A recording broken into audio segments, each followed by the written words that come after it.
다양한 플랫폼 개발 경력을 통해서 창업을 꿈꾸고 있는 IT 관련 창업자입니다.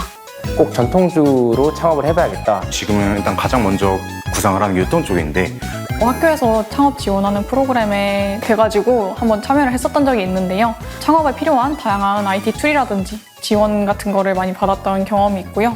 주류다 보니까 할 수 있는 것들이 한계가 있어요. 직접 빚어가지고 다른 사람한테 나눠주는 것조차도 사실 법적으로는 안 되는 일이거든요. 그러다 보니까 제가 할 수 있는 것들은 이제 교육기관을 다니면서 공부를 한다든지 그 커뮤니티에 들어가서 어떤 교류를 계속 가져가면서 물어본다든지. 현재는 산지 업체 몇 군데하고 엮어가지고 가게들에게 좀 샘플을 보내보고 시장 쪽에서도 조금씩 올리면서 평가를 받아보고 있어요. 아무래도 창업을 하려다 보면은 많은 서류 절차들이 필요하기도 하고 경영이나 인원 관리 등에서 많은 절차들이 필요하다고 생각하는데요. 저는 약간 공대생이라서 가만히 앉아서 공부를 하거나 개발을 하는 것만 좀 좋아했었기 때문에 그런 서류 절차들이 많이 복잡하게 느껴지는 것 같습니다. 가장 큰 건 생계겠죠. 아무래도 이제 준비가 완벽하게 되지 않은 상태에서 무작정 창업에 뛰어든다는 게 무섭기도 하고요, 솔직히. 내가 만약에 이 전통주 창업에 실패하더라도 돌아갈 곳이 있어야 된다는 생각 때문에 이제 그런 기반들을 쌓는 거.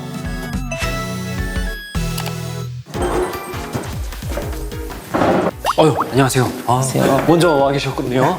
예. 안녕하세요. 저희는 세무법인 대박입니다. 사장님들께서 대박나시라고 이름을 그렇게 지어봤습니다. 혹시 사장님들 사업자 등록은 하셨을까요? 아니요.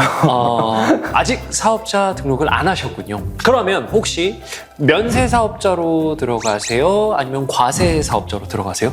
원물을 다루는 영역이라서 네. 면세사업자 쪽으로 들어갈 예정이고 향후 미래에 제 가게를 따로 요식업적으로 창업을 할 때에는 과세 쪽으로. 또 이렇게 계획이 있으시고 두 분은 아직은 네. 사업자에 대해서 약간은 아직 모르실 수 있을 것 같습니다. 그렇다면 제가 속성으로 배우실 수 있게 퀴즈 하나 내드리도록 하겠습니다. 다음 사람들의 사업 유형과 예상 연 매출액을 보시고 사업자 등록 유형을 알맞게 연결해 주시면 되겠습니다.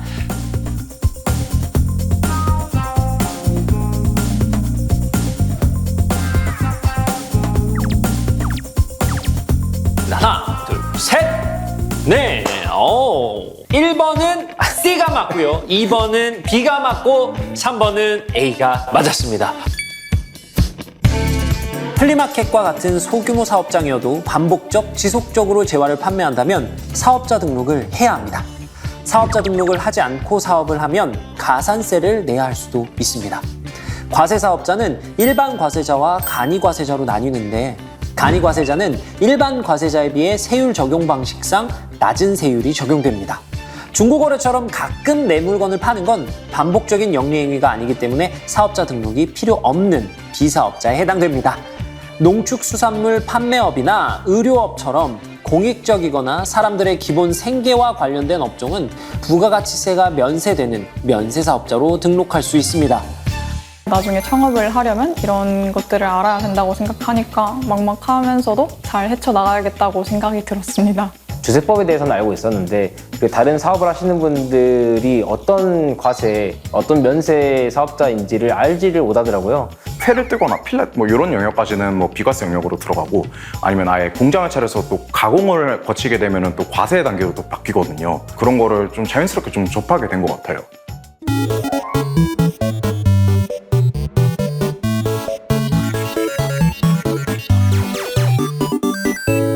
여러분들께서 말씀하신 사업장들을 내시고 사업이 완전 대박이 나셨습니다. 박수! 난 걸로 치자고요. 네, 난 걸로 치죠. 이미 대박이 나신 것 같아요. 근데 이렇게 매출이 늘수록 뭐가 따라올까요? 세금이나 경영을 하다 보면 인력이나 그런 것들이 따라오잖아요. 맞습니다.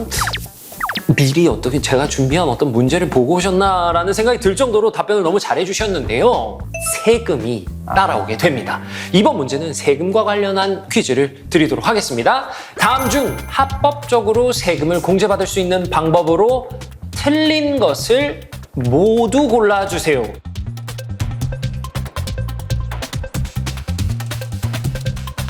하나, 둘, 셋! 3, 5는 아주 공통적으로 다 들어가 있네요. 2번 문제 정답은요. 3번, 5번이었습니다. 사업하면서 쓴 비용을 나중에 필요 경비로 인정받으려면 제가 진짜 이 비용을 썼습니다 라는 걸 증명해야 합니다. 그래서 사업의 필요 경비를 처리하기 위해 필요한 서류, 즉 적격 증빙을 꼭 챙겨야 합니다.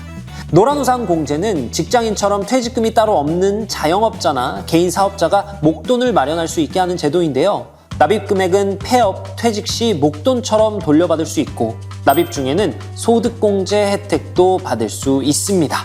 노후자금 마련은 물론 절세에도 도움이 되죠. 직원을 고용하면 4대 보험 가입 신고, 그리고 급여를 지급한 달에 다음 달 10일까지 원천세 신고를 의무적으로 하셔야 해요. 이걸 안 하면 직원에게 정상 지급된 급여로 보기 어려워져서 적격 증빙이 안 될 수도 있습니다. 또한 가산세가 발생할 수도 있고요. 사업과 관련해서 결혼식이나 상갓집에 갔을 때 청첩장이나 부고장을 모아두면 건당 20만 원 이하 한도에서 접대비로 필요 경비 처리가 가능합니다. 사업이 적자라면 더더욱 세금 신고를 해야 합니다. 왜냐하면 올해 발생한 손실액은 2월 결손금으로 남겨두었다가 향후 흑자가 난 해의 소득에서 빼서 공제받을 수 있기 때문입니다. 3번 같은 경우는 신고하지 않았을 때 페널티를 너무 많이 들었고 축의금이나 그 초점장 뭐 이런 거 장례식 비용이 얼마까지 되는지가 좀 3번, 5번은 정확했는데 이제 4번이 저도 이제 헷갈렸거든요. 제가 5월 달에 종소세 신고를 항상 하는데 종소세 신고를 할 때 선배들이 청첩장을 챙기더라고요. 그거 아니었으면 저도 4번을 골랐을 거예요.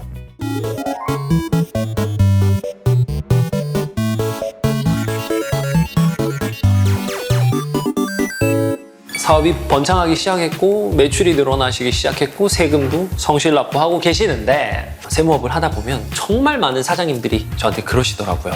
사업하면서 제일 어려운 일이 직원 고용이라고. 이렇게 마음 맞는 사람을 찾기가 쉽지가 않나 봐요.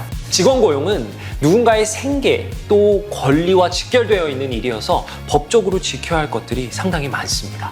그럼 직원 고용과 관련해서 문제를 한번 풀어보시죠. 다음 중 직원 고용에 있어서 법적으로 문제가 없는 경우를 골라주세요. 모두 골라야 되나요? 아니면 하나만 고르면 되나요? 비밀입니다. 하나만 고르시면 될 것 같습니다. 정답 확인하겠습니다. 하나, 둘, 셋! 네! 정답은 2번입니다. 전원 정답에 박수 한번 칠까요? 퇴직금은 퇴직 시점에 생기는 권리입니다. 미리 포기하겠다는 각서는 법적으로 무효입니다. 15세에서 18세 미만 청소년은 반드시 친권자, 즉 보호자 동의서와 가족관계 증명서가 있어야 고용할 수 있습니다. 형식이 프리랜서라도 사업주의 지시와 감독 아래 일하고 출퇴근 시간, 보고체계, 급여가 정해져 있다면 실질적으로 근로자로 인정됩니다. 따라서 퇴직금도 해당될 수 있습니다. 정규직이든 계약직이든 이유 없이 해고하면 부당해고입니다. 다만 근로기준법의 주요 조항은 상시근로자 5인 이상 사업장부터 적용돼요. 그래서 5인 이상 사업장은 부당해고 구제 신청이 가능하고 5인 미만이라도 해고 예고 수당은 지급해야 합니다. 퇴직금은 1년 이상 근무한 사람에게 지급되는데 수습기간도 근속기간에 포함됩니다. 3개월 수습에 10개월 근무면 총 13개월이니까 퇴직금 지급 대상이 되겠죠. 저희가 학교를 다니면서 너무 많이 여러 번 강조를 해주는 부분이어서 알바는 애 없지? 있으면 말해라. 이거 써야 된다. 뭐 이런 식으로 해주시는 선생님들이 계셨었어요. 저도 미성년자일 때 알바를 했었던 적이 있는데요. 그때도 부모님 동의서를 꼭 가져오라고 하셨던 경험이 있어서 개인적으로 생각하시는 좋은 직원에 대한 기준이 있다면 하나씩 좀 설명해 주셨으면 좋겠어요. 무언가를 판매한다는 거는 사실 그 이미지를 같이 판다고 생각하거든요. 네. 근데 그 이미지를 팔 때 이 사람이 친절할 수 있고 좀 기분 나쁘지 않게 대응해 줄 수 있는 그런 CS 능력. 이게 되게 중요한 요소라고 봅니다. 저는 IT 기업이 다 혼자 하는 일이 아니다 보니까 아무래도 서로 간의 커뮤니케이션 능력이 중요한 것 같습니다. 네, 소통을 조금 잘 할 수 있는 술을 만들어야 되는 일이 사실 되게 정석이거든요. 네. 그러니까 시키는 매뉴얼이 있으면 그 매뉴얼을 정확하게 지켜서 할 수 있는 직원이 가장 좋은 직원이지 않을까. 이렇게 여러분들이 좋은 직원을 뽑으셔서 사업이 더 번창하고 더 잘 되시니까 이제 무슨 일이 일어나냐면 동종업계에서 사장님들을 따라하려는 낌새가 조금씩 보일 거거든요. 이때 지식재산권 보호를 꼭 받으셔야 됩니다. 이것과 관련해서 문제 지금 바로 나가겠습니다. 지식재산권은 창조적인 아이디어나 생각을 통해 만들어진 창작물이나 발명을 지식재산으로 보호받을 수 있는 법적 권리를 의미합니다. 지식재산권에는 특허권, 실용신안권, 디자인권, 상표권, 저작권 등의 권리가 있는데요. 다음 사례를 보고 각각 어떤 지식재산권으로 보호받을 수 있는지 알맞게 연결해 주십시오.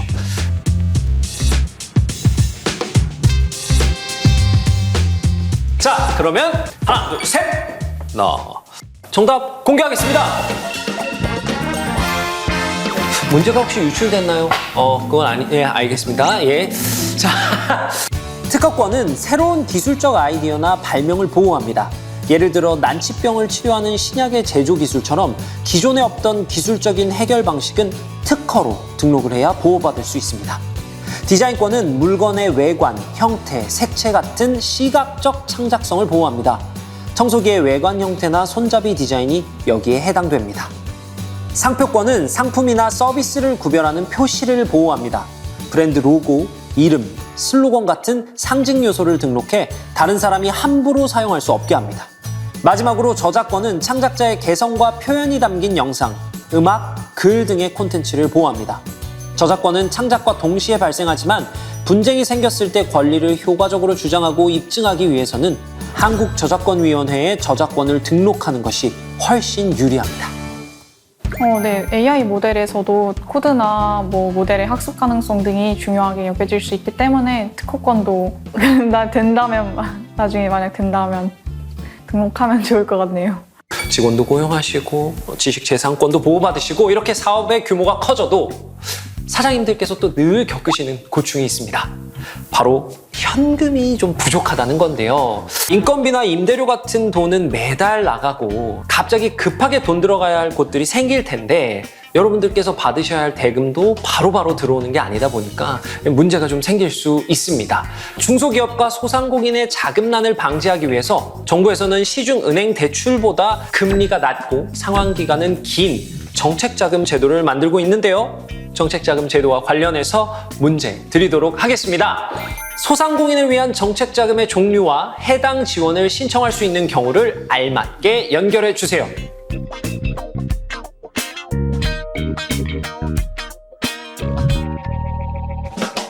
하나, 둘, 셋!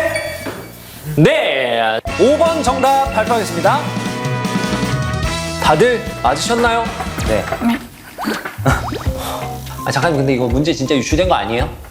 알겠습니다. 자, 농담이고요. 세 분 모두 정답. 다시 한번 또 박수 치도록 하겠습니다.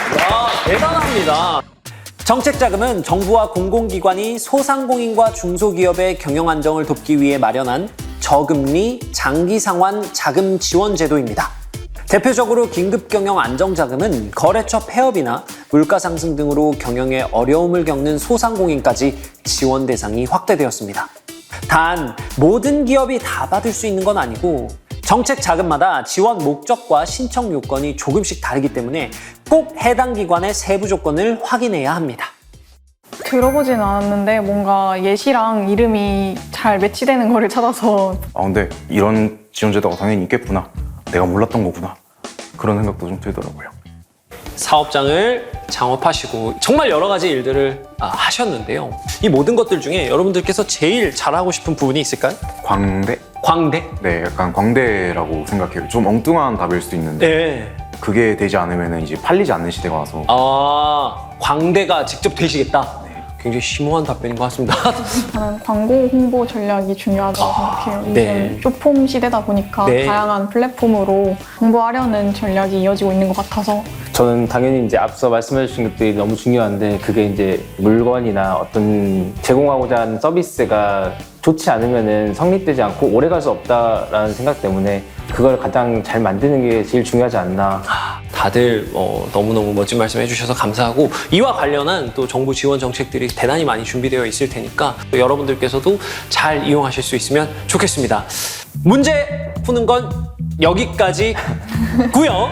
최다 득점자, 우승자를 발표하도록 하겠습니다. 우승자에겐 특별 또 상품이 준비되어 있습니다. 어떤 걸 것 같으세요? 조기 귀가권? 조기 귀가권! 빨리 집에 가고 싶으시군요. 농담이에요. 약간 서운한데요. 자, 그래도 발표하도록 하겠습니다. 오늘의 1등 사장님은요, 박수! 특별히 아주 대단한 선물을 준비했습니다. 우리 사장님을 위한 황금 트로피입니다. 박수 한번 주세요. 야, 최우수자분께 드리는 황금 트로피입니다. 세상 트로피 마지막에 한 5년 전 같은데 또 기쁘게 감사합니다. 야, 감사합니다. 오늘 저 트로피를 제가 집에 들고 갈 수 있다는 점 굉장히 행복하고요. 누군가 마련해준 기회 덕분에 제가 알을 깨고 나올 수 있는 그런 기회가 됐으면 좋겠습니다. 네, 저도 창업을 생각하고 있는 입장에서 다양한 지식을 얻어갈 수 있어서 좋았고요. 창업을 하려면 또 많은 역량이 같이 있어야 한다는 걸 알게 되었습니다. 창업을 생각했다고 말은 했지만은 되게 아무것도 모르고 있었다라는 생각이 많이 들었고요. 앞으로 약 10년 뒤를 제 창업을 하는 일자 정도로 잡고 있는데 그동안 배워야 될 것들 그리고 알아야 될 것들 신경 써야 될 것들이 너무 많구나를 느낄 수 있었던 것 같아요. 여러분들의 앞으로의 사업이 한없이 번창하시길 진심으로 기원하겠습니다. 오늘 여기까지 하겠습니다. 감사합니다. 감사합니다.